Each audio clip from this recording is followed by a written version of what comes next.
নমস্কাৰ। অসমৰ প্ৰতিখন জিলাৰ পৰা প্ৰাৰ্থী বিচাৰি থকা হৈছে আৰু এই প্ৰাৰ্থীনো ক'ত বিচাৰি থকা হৈছে সকলোবিলাক এই ভিডিঅ'তে জনাই দিম। চ' ভিডিঅ'টো শেষলৈকে চাই থাকিব।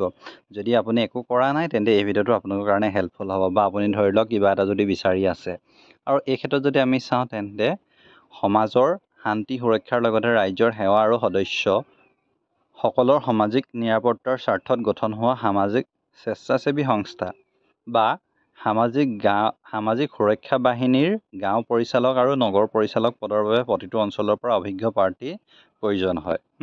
আৰু ইয়াৰ কাৰণে আপোনাৰ শিক্ষাগত অৰ্হতা যদি চাওঁ তেন্তে উচ্চতৰ মাধ্যমিক অৰ্থাৎ 12 পাছ হ'ব লাগিব আৰু বয়স কমেও 25 বছৰ ওপৰত হ'ব লাগিব। আৰু ইয়াৰ যিটো মাহিলী যিটো দৰমহা বা মাহিলী যিটো মাননি বুলি কোৱা হয় সেইটো আপোনাৰ কামৰ ওপৰত নিৰ্ভৰ কৰি লাভ কৰিব।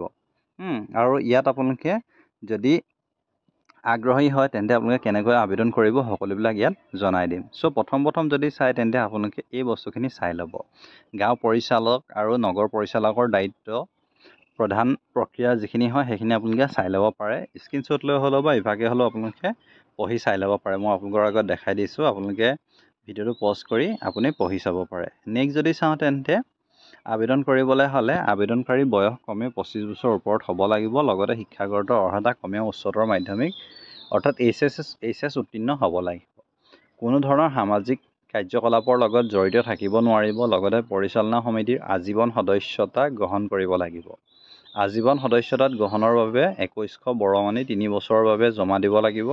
আবেদনকাৰীসকলে অনলাইন লিংকত আবেদন কৰাৰ লগতে নিজৰ ফটো, আধাৰ বা ভোটাৰ কাৰ্ড, স্থায়ী বাসিন্দা প্ৰমাণপত্ৰৰ লগতে বৰঙণি জমা দিয়া ৰিচিপ্ট কপিও স্ক্ৰীনশ্বট প্ৰেৰণ কৰি তাৰ পাছতে আবেদন সম্পূৰ্ণ কৰিব পাৰিব। চ' এইখিনি দি থোৱা আছে। চ' পৰিচালকৰ মাননি বা উপাৰ্জন প্ৰক্ৰিয়া কি হ'ব সকলোবিলাক ইয়াত দি থোৱা আছে। ইয়াত মেইন কথা কৈছে যে গাঁও পৰিচালক আৰু নগৰ পৰিচালকসকলৰ কোনো নিৰ্দিষ্ট দৰমহা বা মাননি প্ৰদান কৰা নহয়, যদিও নিজৰ অঞ্চলত গঠন হোৱা সদস্য সেৱা বাহিনীসমূহৰ সহযোগত বিশেষ সদস্য ভৰ্তিৰ অভিযানৰ যোগেদি বিশেষ সদস্যতা গ্ৰহণ কৰা প্ৰতিগৰাকী সদস্যৰ বৰঙণিৰ পৰা 200 টকাকৈ লাভ কৰিব। ধৰি লওক যদি এখন গাঁও বা নগৰ পৰিচালকৰ অধীনত 20ৰ পৰা 30 জন সদস্য সেৱা বাহিনীৰ পৰিচালনা হয় আৰু প্ৰতিটো সেৱা বাহিনীয়ে প্ৰতি মাহে কমেও 10ৰ পৰা 20 গৰাকী বিশেষ সদস্য ভৰ্তিৰ আবেদন গ্ৰহণ কৰে, তেন্তে কমেও 200 বিশেষ সদস্য ভৰ্তি হ'ব আৰু প্ৰতিগৰাকী বিশেষ সদস্যৰ পৰা 200 টকাকৈ লাভ কৰি কমেও 30,000 টকা মাননি হিচাপে লাভ কৰিব পাৰিব। কিন্তু সেয়া নিজৰ কামৰ ওপৰত ভিত্তি কৰি কম বেছি হ'ব পাৰে।